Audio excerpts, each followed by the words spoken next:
Your mind is like a battlefield. Every day there are competing voices, some speaking fear, others speaking faith. Some telling you that you're not enough, others reminding you that greatness is within you.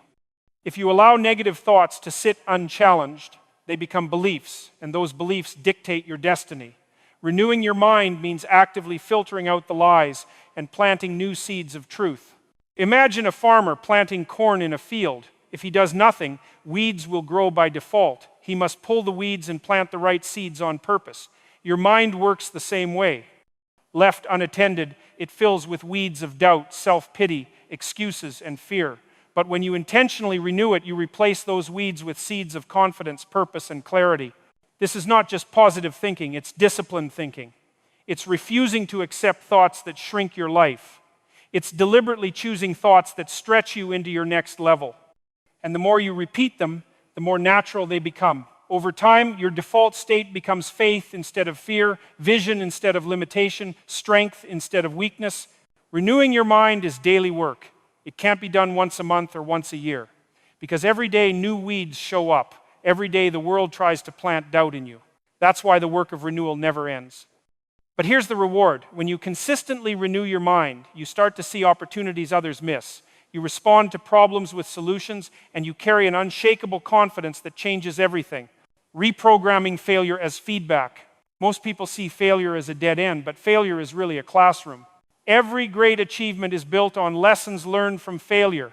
The only reason people stay stuck is because they take failure personally instead of using it as information. Think about it. A baby doesn't stop trying to walk because it falls down. Falling is part of the process. Yet somewhere along the way, adults learn to fear failure so much that they stop trying altogether. But when you reprogram your mind to see failure as feedback, you no longer avoid it, you embrace it. Every failure carries clues. It shows you what doesn't work so you can find what does. It refines your strategy, strengthens your character, and prepares you for the level of success you're asking for. Without failure, you would not have the wisdom or resilience required to sustain success. So instead of saying, I failed, therefore I'm not good enough, shift your mindset to say, I failed, therefore I learned something priceless. When you do this daily, you stop being afraid of failure, and that frees you to take bolder risks. And bold risks always lead to greater rewards. This is why you must work on your beliefs every single day. Because the moment you stop, the old programming sneaks back in. But when you commit to this work, you build a mindset that cannot be shaken and a belief system that propels you toward your destiny. Challenging limiting beliefs. Discipline is not just about forcing action, it's about removing the chains in your mind that keep you from acting in the first place. And nothing locks people in more than limiting beliefs. These are the quiet lies you've repeated so often that they've disguised themselves as truth. Thoughts like, I'm not smart enough, I wasn't born for this, I don't deserve success, or it's too late for me. But here's the reality, none of those beliefs are facts. They are interpretations, often inherited from someone else's fears, failures, or frustrations. Maybe a teacher told you that you weren't good enough. Maybe your parents struggled financially and convinced you that money was impossible to manage. Maybe society whispered that certain doors aren't open to people like you. And because you never challenged those words, they became your ceiling. The problem with ceilings is that you stop reaching higher. You stop testing your potential. You start living inside a box that doesn't even exist. And that's why every single day you must challenge limiting beliefs. Ask yourself, is this really true? Or is this just a story I've believed without evidence? Here's the shift. Instead of saying, I can't, try asking, how can I? That small change turns impossibility into possibility. It forces your mind to look for solutions instead of excuses. And the more you practice this, the more you break the hold of limiting beliefs. Discipline isn't just waking up early or working hard. Discipline is having the courage to reject the thoughts that sabotage you. Because if you can conquer your inner limits, there is no outer limit that can stop you. Practicing gratitude. Gratitude is one of the most powerful habits you can develop, and yet most people treat it like an afterthought.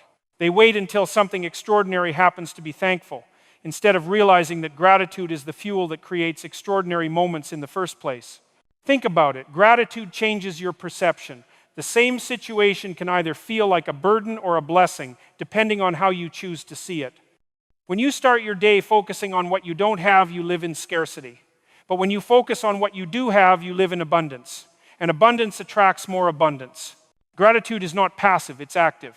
It means writing down what you're thankful for every morning. It means saying thank you out loud for the small things you usually overlook: the breath in your lungs, the roof over your head, the meal on your table, the people who care about you. When you practice gratitude daily, you rewire your brain to look for blessings instead of problems. Here's the beauty: gratitude fuels discipline. Why? Because when you're grateful, you're less likely to complain, procrastinate, or quit. You're energized by the awareness that life itself is a gift, and that energy makes it easier to stay consistent in your habits. Gratitude also destroys entitlement. Instead of feeling like the world owes you something, you realize you've already been given more than enough to work with. And that shifts you from waiting for opportunities to creating them. Gratitude builds humility, and humility keeps you teachable. Teachable people keep growing, and growth always leads to success. So every single day, challenge your limiting beliefs, and then ground yourself in gratitude. Tear down the lies that keep you small, and replace them with thankfulness that makes you strong. That's how you build habits that last, and that's how you turn discipline into freedom. Surrounding yourself with uplifting people. You cannot rise if the people around you are constantly pulling you down. The environment you choose is either a greenhouse for your growth or a desert that starves your potential. Surrounding yourself with uplifting people is not just about comfort, it's about survival. When you walk with people who believe in you, challenge you, and stretch you, you naturally rise to a higher level. But if you walk with complainers, doubters, and dream killers, you eventually shrink to match their level. That's because energy is contagious. Their words, their attitudes, their habits, all of it seeps into your spirit whether you realize it or not. Think of your inner circle like an elevator. Some people will always take you up, others will drag you down. Every day, you must choose who belongs in that elevator with you. This doesn't mean you cut everyone off, it means you become intentional. You limit your time with those who drain you and invest your time with those who fuel you. And here's the key: uplifting people aren't just nice. They are people who tell you the truth in love, who call you out when you're playing small, who remind you of your greatness when you forget it. Surround yourself with them, and you'll always stay on track. Setting healthy boundaries. Boundaries are not walls, they are gates. They don't lock people out, they regulate what comes in and what goes out.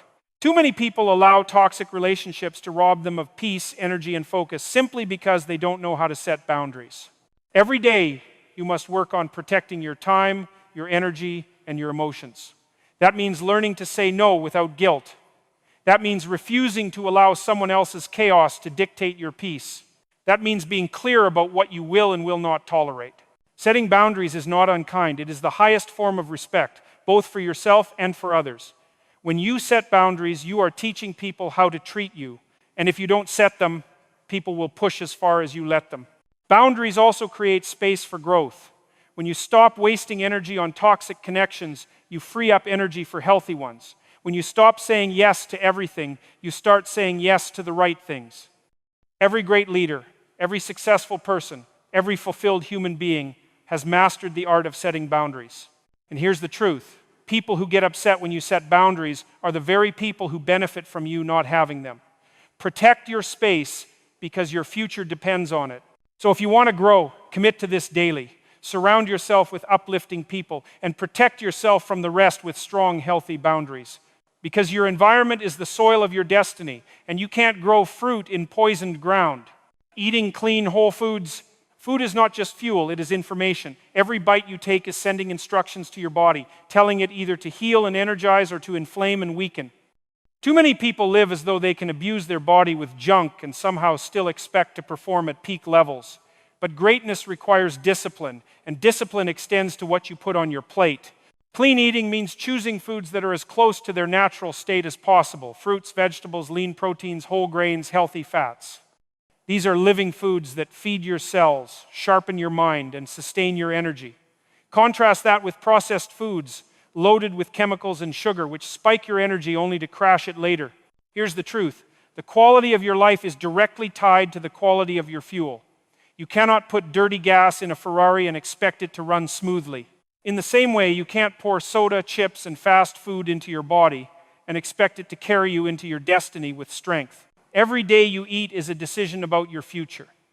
Will you choose short-term pleasure or long-term vitality? Clean food may not always feel exciting, but it is the silent partner in your success. Because when your body runs clean, your mind runs clear. And when your mind runs clear, your spirit runs free. Getting proper rest and recovery. The culture glorifies hustle, but burnout is not a badge of honor, it's a warning sign. Rest is not laziness, rest is strategy.